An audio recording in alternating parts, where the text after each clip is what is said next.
Welcome to SunnySpeaks, here again with another review for you, and you. And today, we're going to talk about One Battle After Another, directed by Paul Thomas Anderson, starring Leonardo DiCaprio, Teyana Taylor, Chase Infiniti, and many more. After living a life as a revolutionary in America, Bob, played by DiCaprio, must face his past and protect his daughter Willa, played by Infiniti, who was born into dangerous circumstances unknowingly. With the government on their tail, the past feeling like a distant dream, but the consequences presently blocking them from safety, it truly is one battle after another. Paul Thomas Anderson is a legend, making films like There Will Be Blood, Magnolia, The Master, and many other favorites for film fans. But from what I know, this is PTA's first all-out action film. Does it work? And does it still feel unique when compared to other action genre films? First, let's talk about Leonardo DiCaprio as Bob Ferguson. Though being the lead of the film, I would say he's at the bottom of the top 5 most impactful characters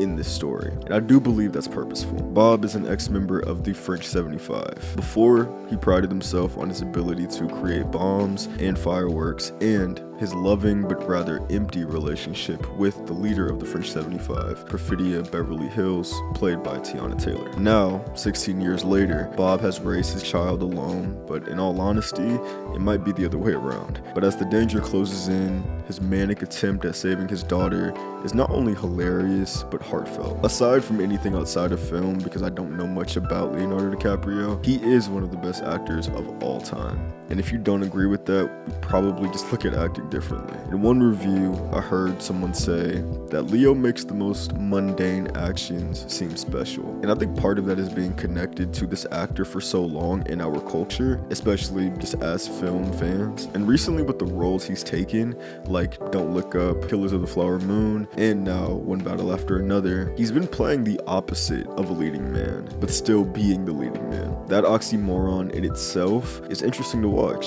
and I would say works the best within this storyline because of the dynamic characters around Bob. And if anything, I think Leo only supports and props up many of the actors in this film, from Teyana Taylor, Benecio del Toro, and Chase Infiniti. Speaking of Chase Infiniti, let's talk about her role as Willa Ferguson. Having only seen her in Presumed Innocent before this, I thought she did an incredible job holding her own around so many elite actors in this cast. From her scenes with Leo, Regina, Sean Penn, and the many scenes by herself processing the world and her life being completely different than what she thought. I'm really excited to see where she goes from here. One of the quick indications of her talent for me was how young and naive she can act and it be believable. Chase is 25, 26 years old and definitely looks that way, but her performance on screen captured such an innocence, and seeing that wilt away for her to grow into what she was always meant to be was cathartic for me. And for the last third of the film, Willa becomes our main protagonist, which was really cool to see and was surprising. Because there are so many great performances in this film, I want to take a break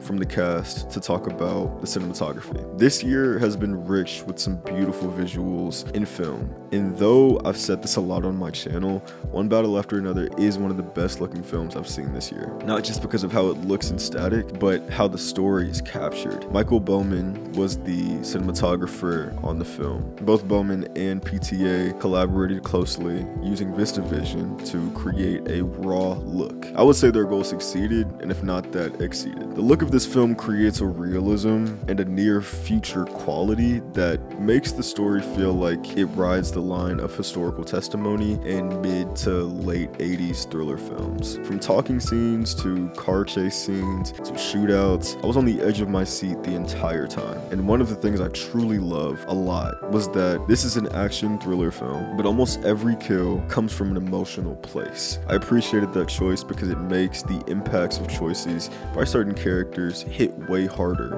when always coupled with an emotional outburst or reasoning. Back to the characters, let's talk Captain Stephen Lockjaw, played by Sean Penn. This character is vile, horrible, evil, disgusting, a true piece of shit. And I thought Sean Penn did an incredible job with this character, despite most of my flaws of this film being connected to his plot thread. Lockjaw is on a mission to tie up the loose ends that are the survivors of the French 75. And though he has no sympathy for any of them, he can turn a blind eye if he gets what he wants. Not only does this character deliver some of the funniest lines of the year, but he also has some of the scariest and off-putting moments I've seen of a character all year. And that's a testament to the writing of this film and the great acting by a legendary actor. I'm not as familiar with Sean Penn as I'd like to be, but this movie made me more interested than ever to see some of his past work. So if anyone has any recommendations, please leave them down in the comments down below. Teyana Taylor as Perfidia Beverly Hills will be the character you hear about the most. Perfidia is the main character of the story in the first act of this film, and though she sadly isn't in the movie after that, Perfidia's impact on this world is felt, and I'd say inside the film and out for people who have seen it. Teyana Taylor does a great job playing this character because Perfidia is complicated, to say the least, and it's easy to hate her or judge without remorse, like many online have done so far. But I appreciate that for me as an audience, Teyana found different ways to show the positive humanity within a character who is extremely flawed, and her badass exterior hides a person who doesn't know who she is, running from one battle to the next because she doesn't have to think about the future, probably because that's her truest fear. Teyana Taylor is the clear standout in the main cast of actors in this film for me, and Perfidia Beverly Hills is one of the most interesting characters we've had on screen in a long time. I hope the discussion about Perfidia finds a middle ground of understanding where we can dissect without deifying or demonizing. Everyone in this movie does a great job acting, but sadly we don't get enough time with every character. Two of the most impactful characters in the entire story aren't there for long, but Benicio del Toro as Sensei Sergio and Regina Hall as Deandra deserve their flowers ASAP. Benicio is electric in this film, and I loved every second he was on screen. He's definitely my second favorite character behind Perfidia, and a very important piece to this wide puzzle, almost being a representation of what the French 75 were fighting for in the first place. Regina Hall as Deandra is great as well. The entire time watching her on screen, the word I thought summed up her character and performance perfectly is haunting. She's a former French 75 member, and though not saying a lot, she seems like she can see the holes in the armor of the revolution that no one else can see or they choose to look away from. The way her story abruptly ends is one of the worst parts of the entire film, and her character deserved more time and an ending that actually feels like an ending. Speaking on the negatives, there aren't many I feel at all, but I do think the movie is too long and very self-indulgent. When it comes to the message of the film, normally I like when films weave in their message in a way that is almost subliminal, but I also heavily agree with the message and thought the questions they posed to the audience through character choices had me thinking, but you may feel differently. My main problem with the film is what I brought up briefly before, which is Lockjaw's subplot, which I still think has some very funny moments and some well-directed and executed scenes with actors showing a complexity to conversations even when agreeing on the most abhorrent subjects. But the time we spend with these other characters feels at a certain point pointless, and I found myself wishing I could see other characters like Deandra and Sensei more, or to have had more time with Perfidia in the beginning. But this is the movie we got. In my perfect world, those scenes would be trimmed and some of that other time could have been allocated elsewhere, or at least it would make this already long journey be a little shorter. Last thing I want to talk about is the writing, which is such a highlight in this film. Because PTA is trying to go for action, comedy, and thriller with a large scoop of political commentary,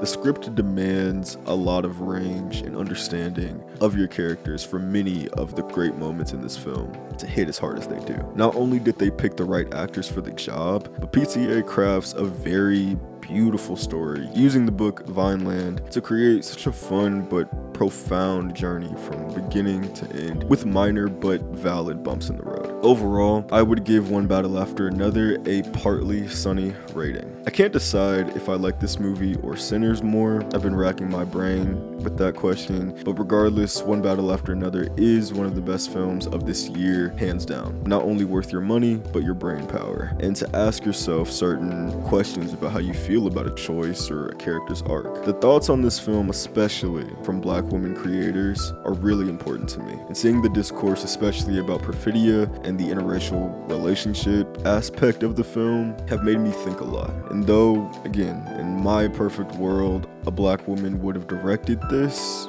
just to make the message as clear as possible, I would assume a white man doing this story makes the message harder to land and grasp as the audience, and it's not the audience's fault that that's the case. But I do implore you to see the movie for yourself whenever you get the chance to, because it's one of those where you gotta make up your own mind. This has been my review of One Battle After Another. If you have seen One Battle After Another, please let me know what you think in the comments down below, because perspective is key. I definitely doubted how much I think about this movie after watching it, but it has really been on my mind a lot. And again, that is really just a testament to Black women creators, especially on TikTok. Hearing their thoughts have opened my mind up to how much discussion can really be had about this film. So if you have any thoughts, any theories, any just things that maybe other people aren't saying, or you just want to reiterate things you have seen, please leave it down in the comments down below. Like and subscribe. Thank you for watching. Thank you for being here. I'll be back again.